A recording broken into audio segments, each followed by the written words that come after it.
Hey everybody, Quinn here. I write music as Pariah, and in today's video we're going to be going through the studio session of my debut single, Pendulum. Grab a cold one, let's get into it.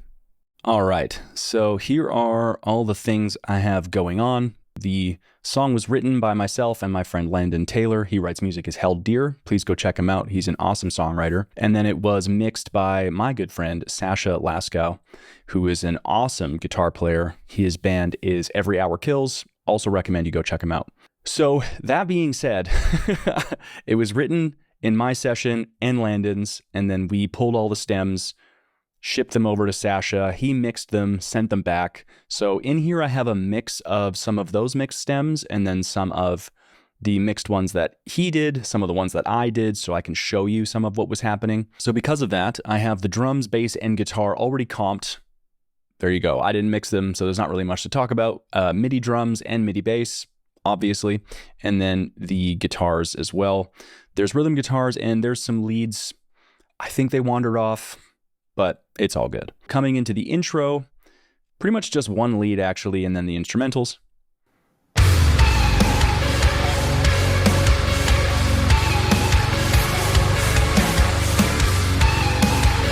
And that lead is essentially synths ran through a guitar amp.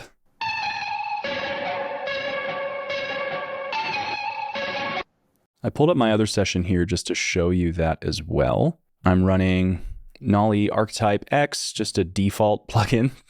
Default, cool. Didn't even go hunting for a tone. Just a little sculpt EQ here, some clipper. And then on top of that, when I sent it over to Sacha, he probably added a bunch of his own secret sauce on it to gel it with the rest of the track. And there's that. Nothing crazy in the intro. Pretty chill. Big riff, catchy lead. Doesn't really need much more than that. So coming out of that into the verse. Verse is where it really starts to pick up, mostly because it's such an empty verse that I wanted to stuff stuff into it so it doesn't feel like it goes from huge to completely nothing. Plus, it would sound kind of weird if it was just naked drums and vocals. So.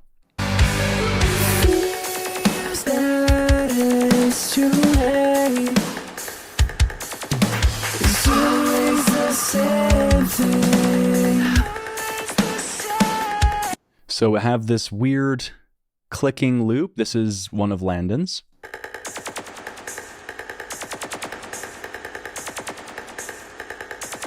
That sounds like an old Fruity Loops sampler. Just like a hitting randomize on the sampler there. That's kind of funny. The crow stab. So good. And then just this little post SFX thing going on here. I'll turn this up.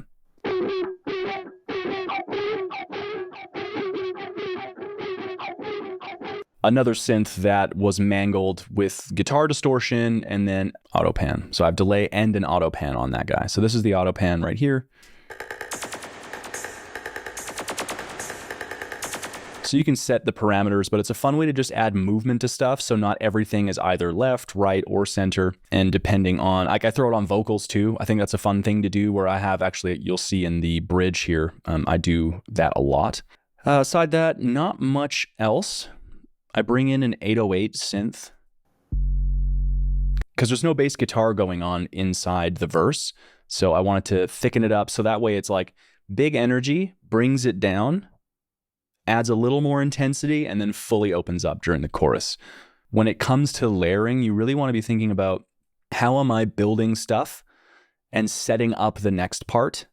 And that really comes down to creative preference because you might want it to feel a lot more dramatic where it's very low and then it just explodes. That's a cool effect. I'm a big fan of that too.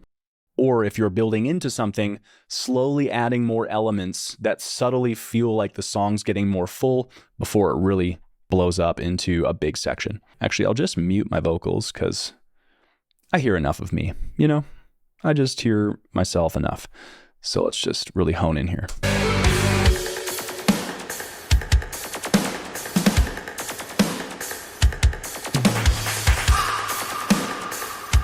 So good. I'm not gonna lie, I didn't even realize it was a crow until right now. That's crazy.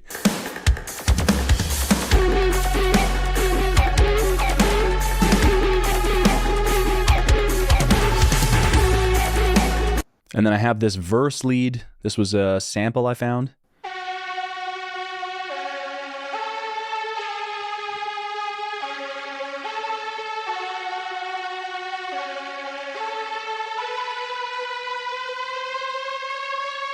Again, thinking of the next part, pitching into that. So that's kind of fun there. And then as far as the vocals go, this is the most classic Quinn move pretty much ever.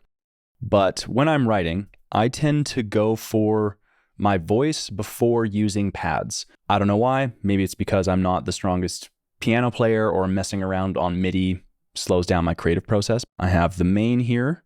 So I have a main soft and doubled. And then I have a harmony, pan left, pan right.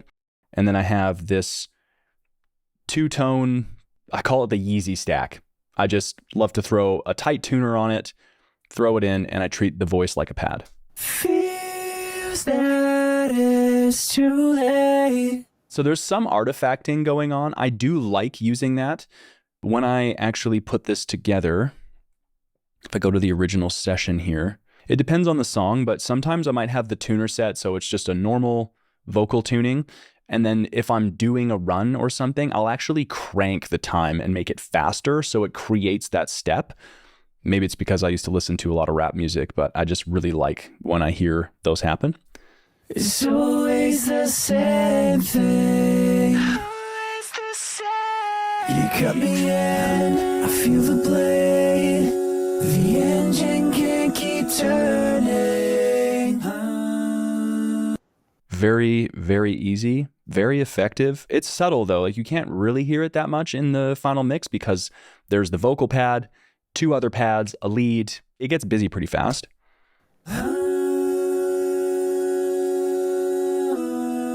There's the falsetto one in there. And then the so I use both. So if I show you actually all of the pads together, so we're talking synth bass, SFX, okay, that guy, click loop, sure. Now the thing is that when this is all mixed, like I just said, you're not really going to be able to hear a lot of this, but you can feel it. It adds a certain weight to a track, and most big productions that you're listening to, Bring Me the Horizon is a prime example. They're going to have, like, no joke, hundreds of layers that just form this wall. And that is a really common production technique that makes songs feel bigger, especially when they're supporting sometimes a very simple riff. So here is all of this stack. Play that for you.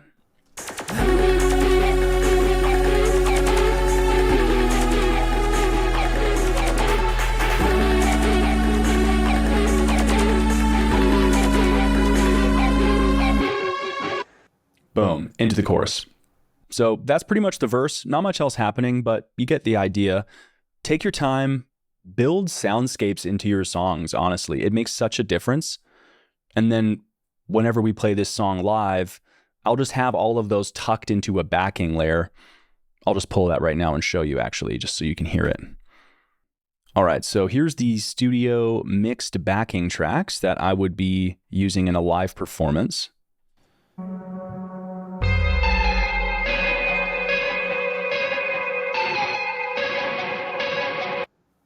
And as you can hear, the lead guitar has been found. I don't know what happened to it on my end, but it's in the final backing tracks. That's all that matters.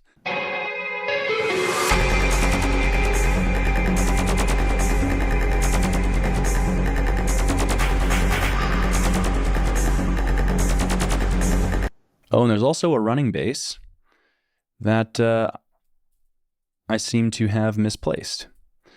So there's also this guy. Okay, cool. There you go.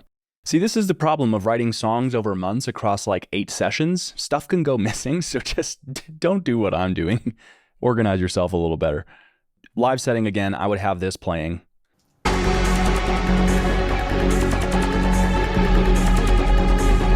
So live, it's just vocals, drums, and that. When you get your mixes from your producer, or if you do them yourself, do yourself a favor, just grab the backing tracks. You're gonna need them. It's going to fill out the sound. And honestly, pretty much every big band in the world's using backing tracks these days, regardless of what Ronnie Radke might say. Just Just do the thing. Whatever makes the live experience more exciting and full for someone who's paid good money to be there and watch you, give them a show. They're not just listening to you on streaming anymore, right? Moving into the chorus. So this is where obviously you can see all of the layer counts really start to pick up here. It's going to get a bit more full. And then I have this build vocal going into the screams. And I told the line, completing that I borrowed you.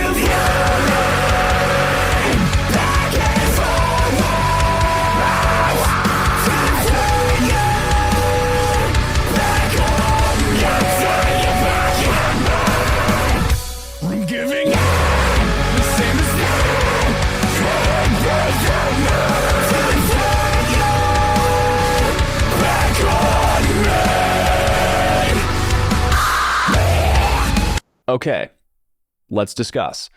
So drums, bass, and guitar, this is where it really starts driving. So the intros, it's a lot more open. We're letting the song breathe. And if you're thinking about bringing the intro riff back, it wouldn't have the same effect if the chorus was really driving that da-na-na, da-na-na, da-na-na, da-na-na.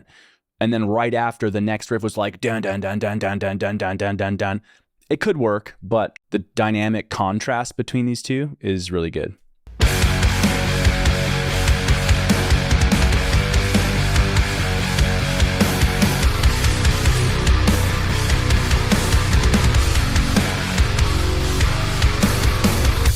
It would double and then right back out into the intro riff.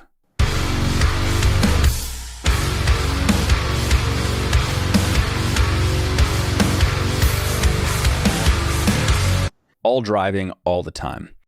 Step the pads up here. This is the chorus, so I want to support that.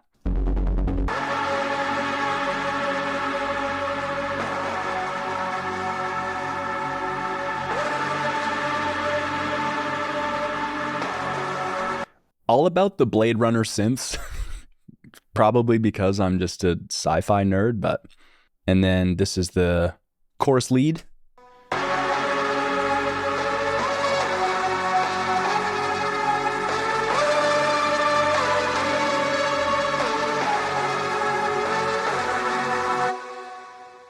So that's what's going on there. There's a little bit of a riser happening in here too. That I'm giving in. That's where that comes in. And then of course, bass drop when it comes back in. And then just a mountain of vocals. So synth left, synth right, center lead synth, nothing crazy. Just so you know, a lot of the synths I tend to use are from the Slate Digital Anna 2. Big fan of this synth. I use it a lot. It came with my subscription and I just learned to get to like most of the sounds it generates.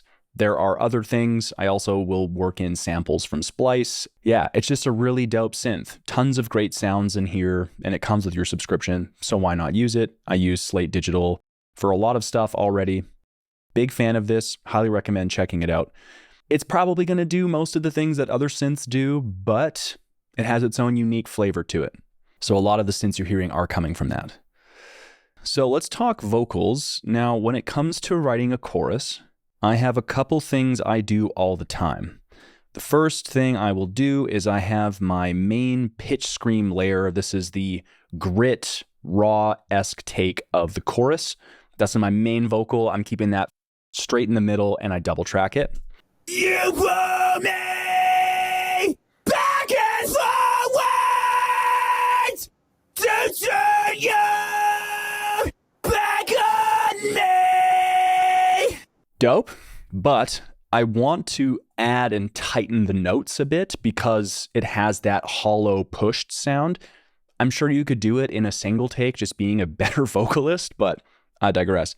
So I will then I will double it in more of a clean take, and I will just pin this with the tuner because I'm having these tucked in just quietly to strengthen the note of the main vocal. So I'll show you what they sound like by themselves, which can sound pretty ridiculous sometimes. You pull me back and forwards to turn your back on me. Just crushed. Fast attack. I will say, though, I don't use Melodyne. So this is the final tuning of all of the vocals that made their way onto the record. I use Wave's real-time tune. I just didn't feel like fleshing out, I don't know, $700 for Melodyne. And I can get pretty much all of my vocals around 95% perfect just using this. I'll just set the key. I can't remember what key this song is in. I think it's like F sharp minor. Burp. I tend to use a fast speed, and then depending on if I'm doing bigger holds or softer runs, the note transition is where you're going to get the artifact sound. I'll usually live somewhere around like 10 to 25 milliseconds speed. And then for note transition, also if I want that stepping sound, I'll go faster. And if I want it to be more of a natural tune, I'll dial it back. I leave the correction at 100. Sometimes I'll pull it down to 75, 80. Depends what I'm trying to do. But this thing is awesome. I use it all the time, religiously. I don't use Melodyne. Melodyne is superior for the record. I'm not just using this because I think it's better. I just haven't learned Melodyne and I can't be bothered, frankly. So there you go. So together, so actually I'll play this again by itself just so you hear, and then I'll bring the other vocals in and you can hear how it really tightens it up. You pull me back and forward. And now with the tunes. You pull me back and forward to turn you back on me. I might have them mixed a bit quieter as well. I'm not sure exactly how staged they were when Sacha did it, but it might be something a little more like this. You pull me back and forward. So just subtle, tightens the notes up and helps. And also the reason I do this, you could probably do it with Melodyne, but even sometimes Melodyne struggles when you're tuning vocals. If they're too pushed, like, if you start to lose the note, tuners really struggle to pick up what note is being sung. So that's another reason. It just gives me a little bit of a safety net. And then harmonies, I have two harmonies. My main harmony that accompanies everything, and then I just bring in a second harmony for some of the final lines here. You pull me back and forward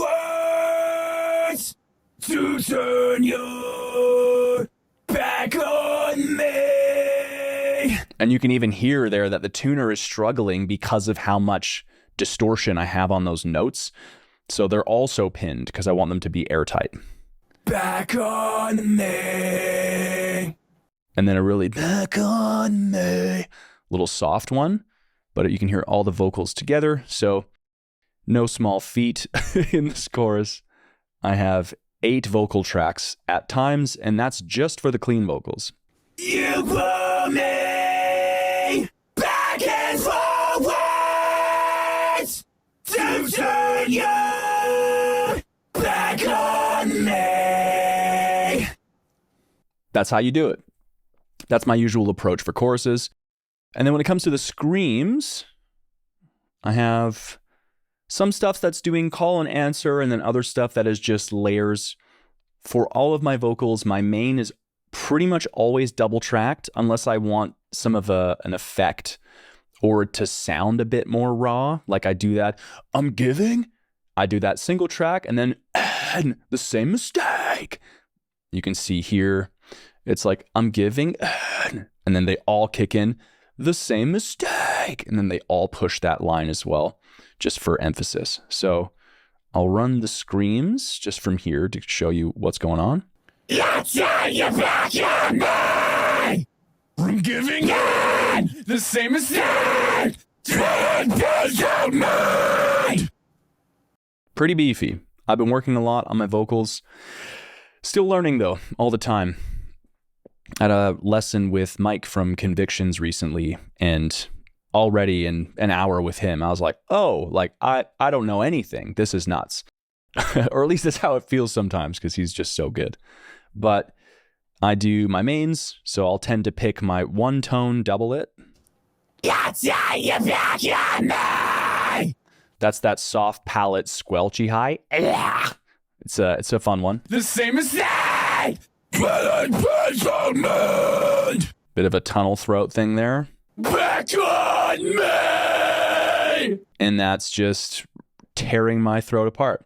And then for the accents, I double them, pan left, right. You turn your back on me! Just kind of a mid. Run! Take that piece of mine!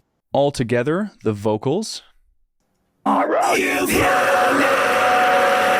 Back and forward! To turn you back on me! Turn you back on me! I'm giving in! The same as that! Turn back on me! To turn you back on me! The little goblin right at the end there. Cool. So that's the chorus going through the whole thing. I'll run it with everything now that you can hear it in context. Nice little stack of pads. I have a lead. We have some effects. And then just the usual mountain of vocals to pull it all together.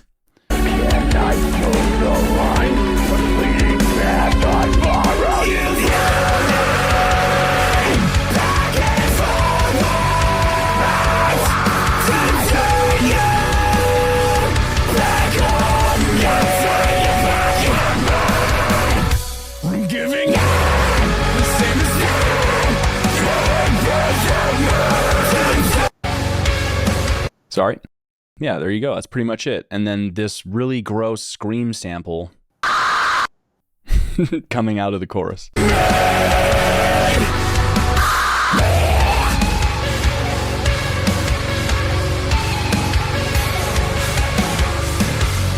For anyone curious on the vocal mixing, I mix my screams and my clean vocals pretty much identically. I might add a bit more of the decapitator on my screams, but generally speaking, I'll have a tuner and then my bus, deverb, because I don't have a treated room, so I actually use this to pull some of the room reflections off. So you want to be careful with this, because if you use too much of it, you can actually destroy the integrity of the vocal you've recorded. I use multipass, one-stop vocal shop. I just have some settings here, just a little bit, mostly to get the error because the SM7B is a pretty dull mic. EQ, decapitator, just a little bit for distortion and some drive.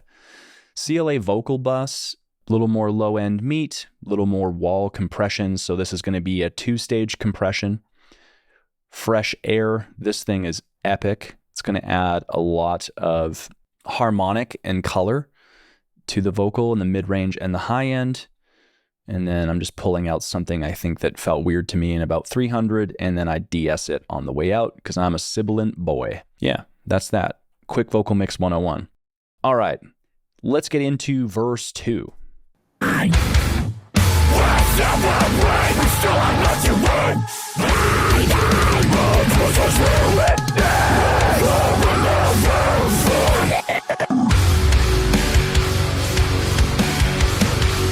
So we just came out of this big chorus. The energy is held on the intro. After that, you can go two ways. You can bring the energy back down again to bring it up.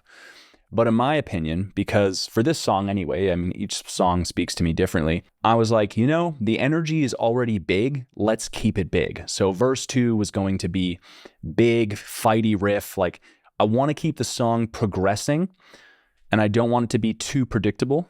So this was a good way to just do a little hold and go straight into a heavy part, but not into the breakdown. Not yet. I wanted to save that. So come into it. There's a lot more stuff happening in the instrumentals as far as, actually the first version of this Landyn wrote, it was like, I think it was 3/4.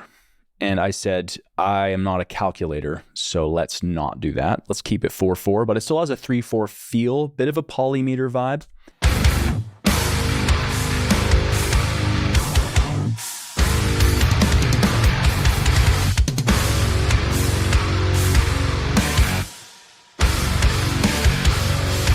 Yeah, super tasty. He crushed that. For pads, this ethereal vocal, again, vocals as pads. It's a good move. Big fan. So it's just this.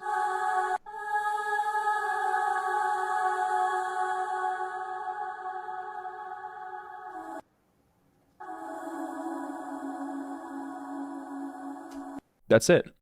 Nothing else happening. The rest is all really in the vocals.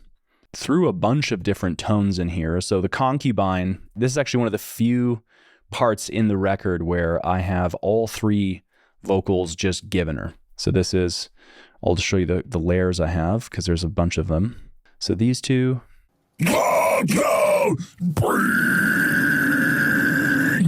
Just stupid. So whatever the hell that is. Step away, but still I've let you in.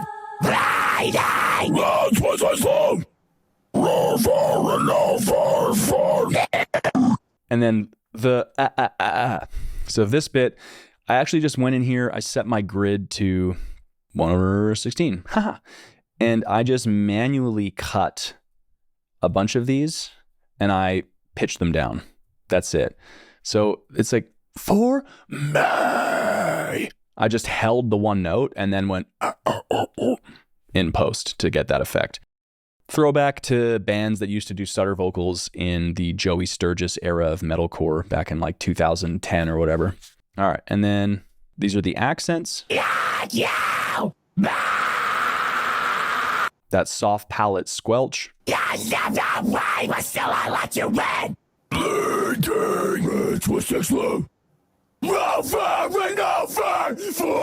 Little charge up there, and then I can't even remember what I did here. I'm sure it's done.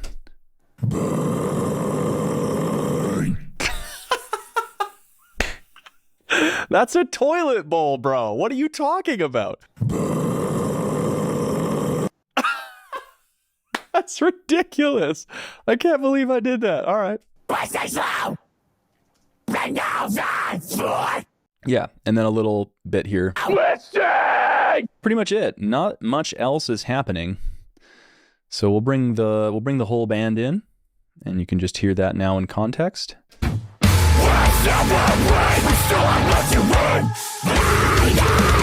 Oh yeah, sorry. Well, how could I forget? So dumb.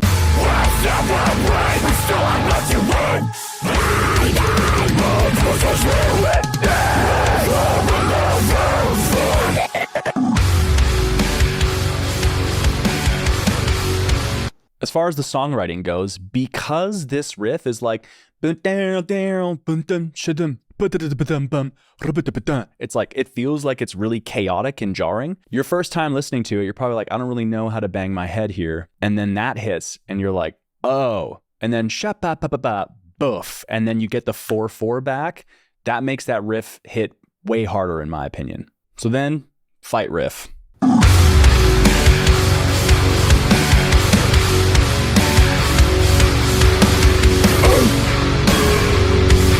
Now, the keg ping, let's talk about this. This thing sounds like dirt. It's so bad. I think there's like a car door, a metal, like an anvil hit. There's a bunch of different things I've tucked into this, but it's about 3 or 4 different samples. And then crushed with decapitator. I'll make it more accentuated so you can see what it does. It's just the go-to distortion plugin. I'll crank the drive up. Punish. Saturation, distortion, it just crushes things, but it's a pretty sweet effect, and I figured, you know, let's bring the keg pings back. That good Slipknot 1999 vibe. Okay, so fight riff, not much happening in here. There's one pad supporting it, pretty chill, not much to talk about. Just this little guy.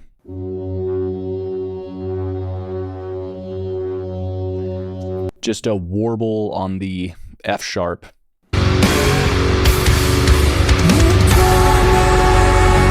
So here, many of you probably don't know this, but I used to be a dubstep DJ.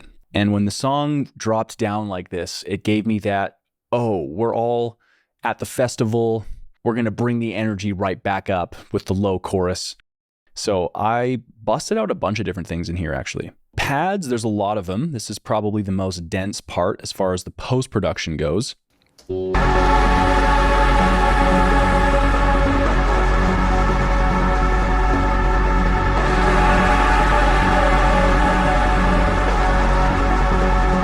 Let's isolate these.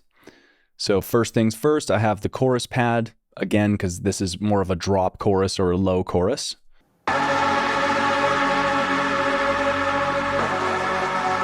We want it to feel like the chorus, just not in full form yet. And then there's the vocal sample. Nothing crazy. More of the vocal atmosphere that we had from the verse.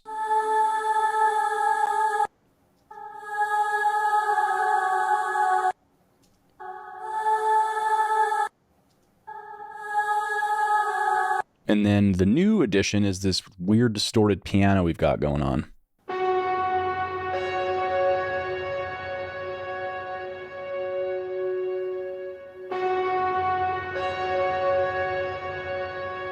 That paired with the running Blade Runner bass.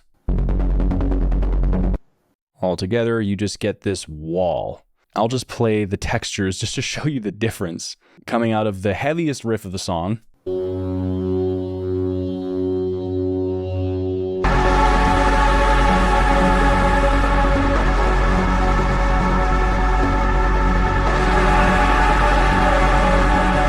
What's cool about this is the song drops down, but you know it's going to build. It's not like, oh, we're going to do a low section here and it's going to live in that for a while. You know that something is coming for sure. The leads, I bring the chorus lead in as well, planting that seed for the chorus that's about to come. So that's a little foreshadowing.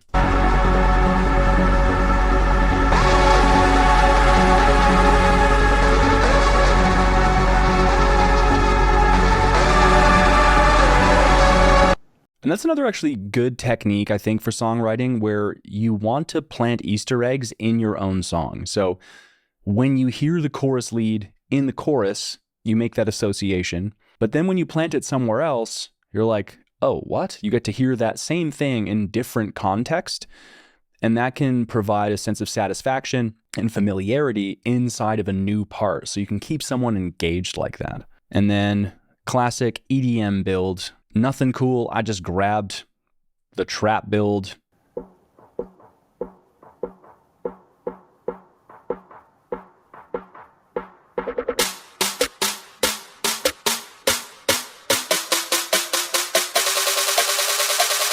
And then in the vocals, just kind of like what I said previously, so in the verse, I have these two chords going on, the high falsetto and the low note. But then again, in the build, I bring them back with the chorus pads. So you're hearing two things. You're hearing the chorus lead and you're hearing the verse pads, vocal pads, in completely different context. So if I bring this all in.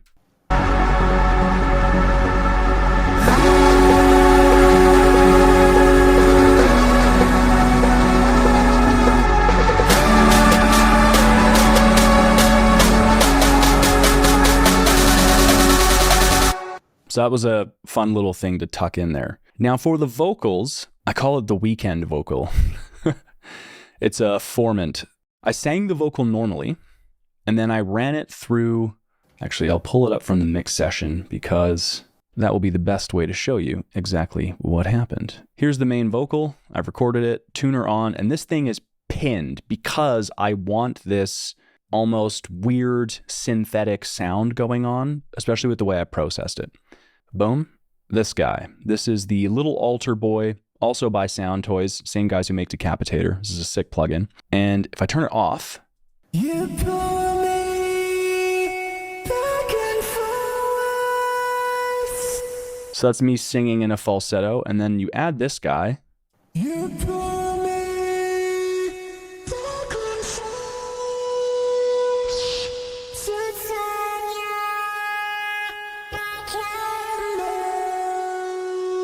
So you can play around with the formant of the vocal that you've just sung without changing the pitch. So that's a fun way to get different effects in your vocals. And judging by the waveform, I'm using the formant from Little Altar Boy. and then also pancake. So it gives you this cool effect. You pull me back and forth to turn your back on me. So it's kind of weaving around the mix. And then I bring another one in, same thing, but opposite. So now the tracks are doing this on the vocals, which is pretty fun. And for this one, I have a belt layer, no formant, with the auto pan. Turn your back on me. On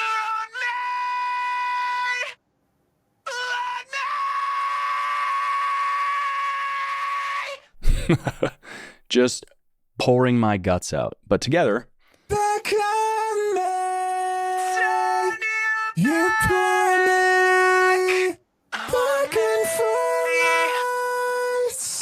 to turn your back on me. So yeah, there's a lot of layers going on in this part, but that's what gives it that big fill the room build. And then it does a cut and then straight into the chorus.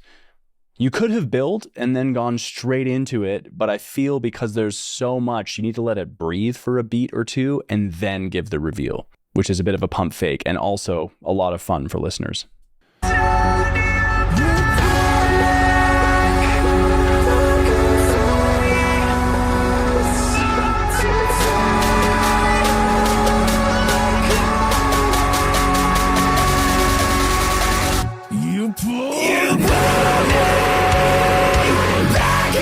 And then we get into the last chorus.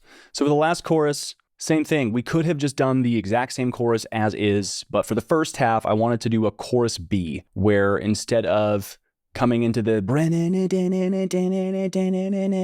I wanted to leave this big open feel that we've built and just sit in that for a minute, but still commit to doing the chorus. So in that case, it was just doing big hits just to keep the energy like it's a build in the middle of the chorus.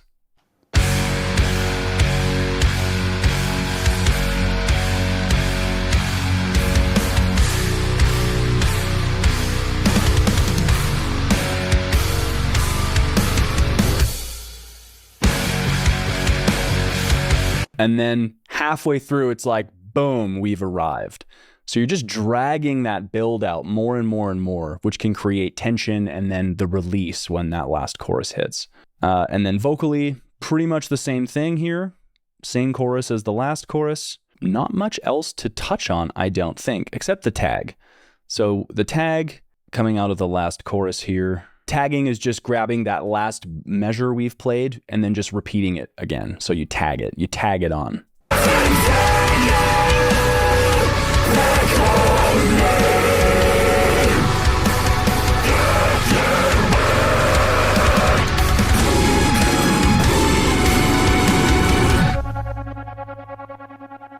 Two tags, call it a day. The vocals, I just did some dumb caveman type thing at the end here.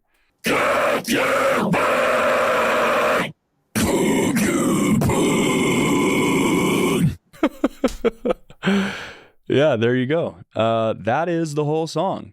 Yeah, really stoked on how it came together. I think the thing I wanted to do with this being the first release is introduce everyone to all of the elements on the record that they were going to encounter in one song. So low pretty parts, big pretty parts, big angry parts, a lot of melody, some fight riffs, a lot of synth, a lot of post-production, vocal effects, all of it. I think that's all I got. If you learned something or thought something was interesting, let me know about it in the comments. I plan on making more of these, so let me know if that's something you'd want to see. And as always, don't forget to like and subscribe because it does help the channel. Appreciate y'all listening. Appreciate y'all watching. And if you haven't yet, go stream Pendulum. All right.